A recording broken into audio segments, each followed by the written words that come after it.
Hi again, everyone, and welcome to another episode of RV Business Capitol Talk, sponsored by Arrkann. I'm Rick Kessler from RV Business. With me, as always, is Sherman Goldenberg from RV Business. And joining the two of us today, we have Sarah Baptiste. She's the CEO of Arrkann Trailer and RV Centre. And also Allison Miller. Allison is the sales engineer over at IDS, which is Integrated Dealer Systems. I had to look it up. I thought it was Integrated Dealer Solutions at one point. Ladies, thank you very much for joining us. Thanks for having us. Yeah, thanks for having us. Well, Sarah, let's start with you. How about just a quick rundown or an overview of Arrkann? What's your dealership all about? Yeah, so we're located in Alberta. So we have 5 locations across the province I'll start from the top, Edmonton, Red Deer, Carstairs, Calgary, Medicine Hat. So like most RV dealers, we're a family-run business that was started in 1976, and I've been in the role for coming up just about 10 years now. We do primarily towables, but a little bit of everything, fold downs, fifth wheels, and motorized as well. Okay, very good. And Allison, IDS, please. All right, so IDS, Integrated Dealer Systems, we've been in business for over 40 years. We provide dealer management system software to just the marine and RV industry. So we're very focused on RV and marine, and yeah. Very good. And the reason why we have the two of you on for this episode of Capitol Talk is because you guys have a nice little project that you collaborated on, and we were hoping that you might be able to tell our audience what that project entailed. So Sarah, Yeah. let's start with you. You were after some specific data, if I read that correctly. Yeah, so as you know, anyone who pays even a tiny bit of attention to the business world, data is key. So we have been looking to set up a dashboard for a number of years now, because we just wanted a one-stop shop, for lack of a better word, a quick glance where we could get a good picture of the financial state of our business. So an overall, and then moving down into the department. So we've come at it a number of different ways over the years. So we've done Excel sheets, but then, there's a lot of time in putting all that information into it, and you're limited by the people who need to input it. And it didn't dashboard out really great. We tried building it ourselves, and it was okay. And then we got talking with IDS, and they're like, yeah, I think you can help you with that. So then we moved in to get started there, because obviously we want a dashboard because we want the information so we can make good financial decisions, but we also didn't want it to be so labor intensive that it was a burden to our staff, because ultimately what we want our people doing is engaging with our customers, not inputting numbers into a spreadsheet. So it was trying to find that balance. And since they're already all in our operating system, it made sense to try and work with IDS to pull them out and represent them in a quicker format than we've been able to with all the reports in the past. So Allison, Sarah gives you a call, and then you take it from there. What kind of work was involved on your end? Yeah, so we had dipped our toe in Power BI starting some time ago in creating custom reports for our customers. And what we found was the process was fairly time intensive, and it was difficult to pair up these very specific asks from a dealership with what the system could do. So we had all the data, but it's a matter of presenting it in a way that was meaningful to our customers. So we shifted last year and said, what if we just created a stack of reports and visualizations that were so robust, you wouldn't need customizations, and save the time and kind of the headache of creating a custom report for every dealership, and instead replace it with this full suite of reports. And so we were working with Sarah on custom reports and going through that process. And it was actually her account manager, Kevin Gribble, who went, what do you think about shifting here and collaborating with us on developing this suite of dashboards and visualizations and reports? So Sarah, maybe give us a description of what your dashboard looks like. What kind of information are you looking at?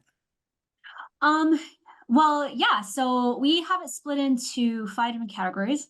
I'll just open it so I don't miss everything. So we have our big overall, essentially our P&L statement. Sure. So, our P&L is going to have, so what P&L have our sales, our gross profit, and our costs. And it's represented a couple different places, for bar graphs, that works for us. So, bar graphs, pie charts, different tables with some different goals. So we started off with a kind of a summary page, and then we can go down and look a little closer on the income side, a little closer on the cost of sales side, and some of the balance sheet stuff.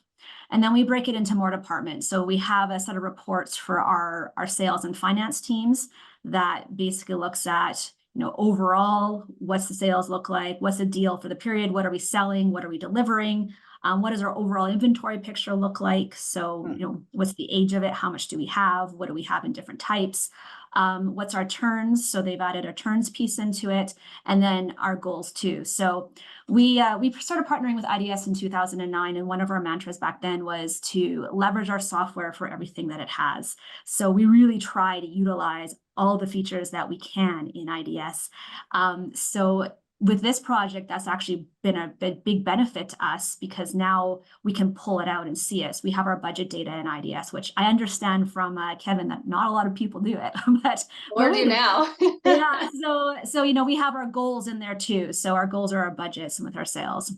And then we have a pretty robust set of reporting for our parts and service side. So what kind of work we're charging out in the shop. We have our efficiencies for our technicians, because we measure efficiency pretty tight.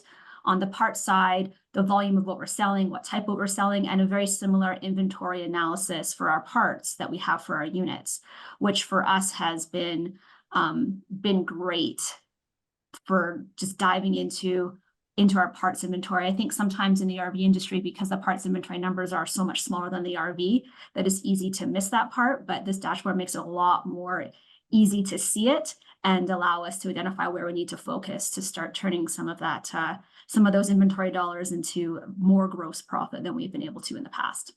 It's an astonishing amount of information you're talking about integrating here. It is. Yeah.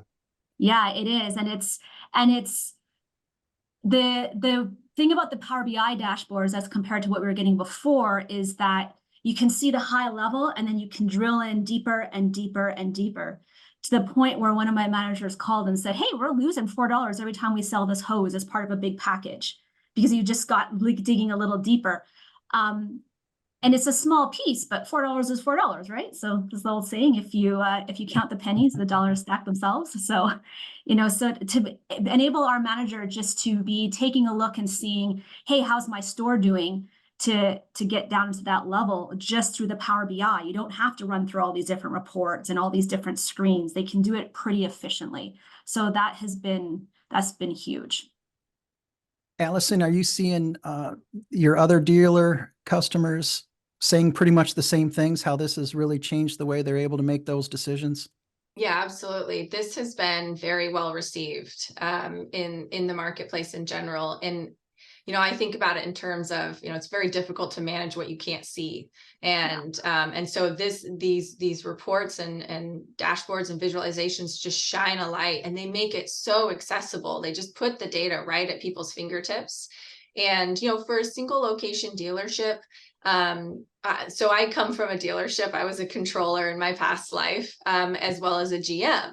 And running a single location dealership, you can look at your DMS report, and you can run reports that help you manage your business right within our software platform.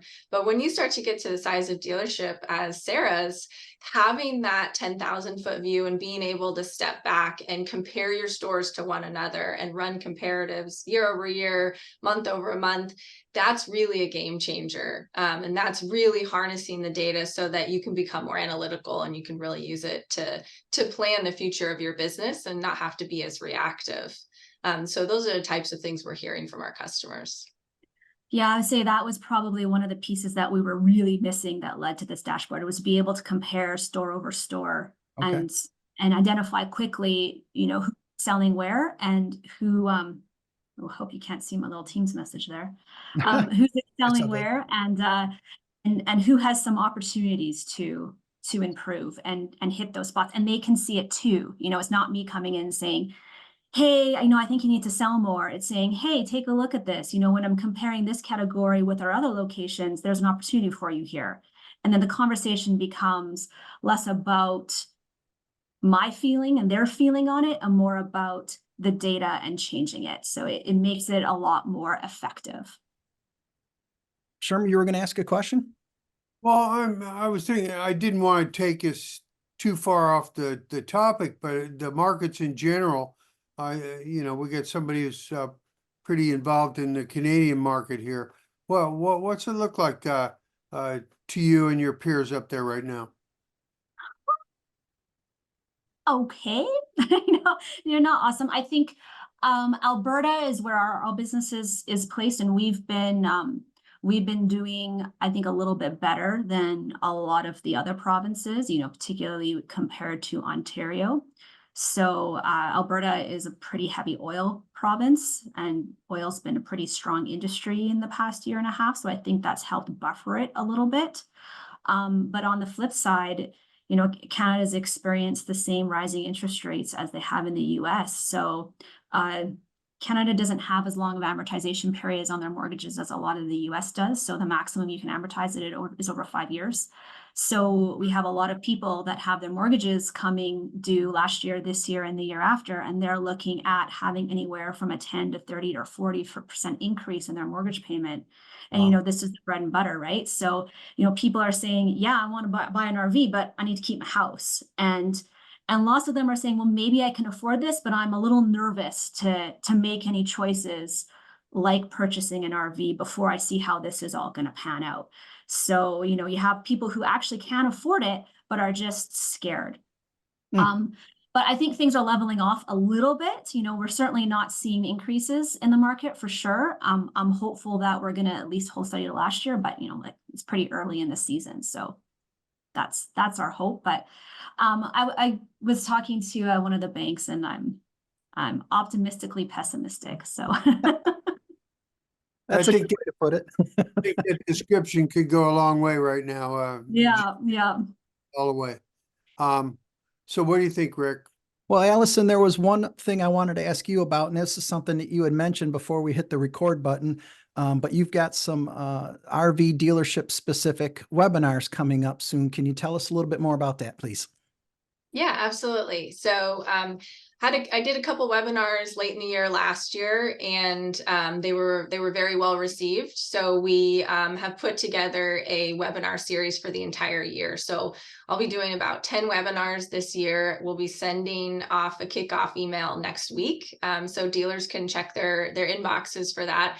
And it'll be an entire webinar series, really with the intention to help our existing dealers get the most value out of their system.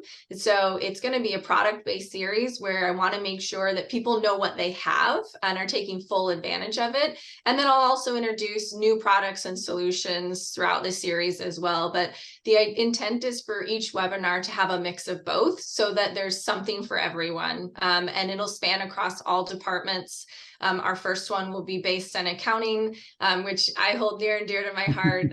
So I'll be talking about how dealers can improve the AP process, but we'll cover sales, leadership insights and reporting, and several other topics throughout the year.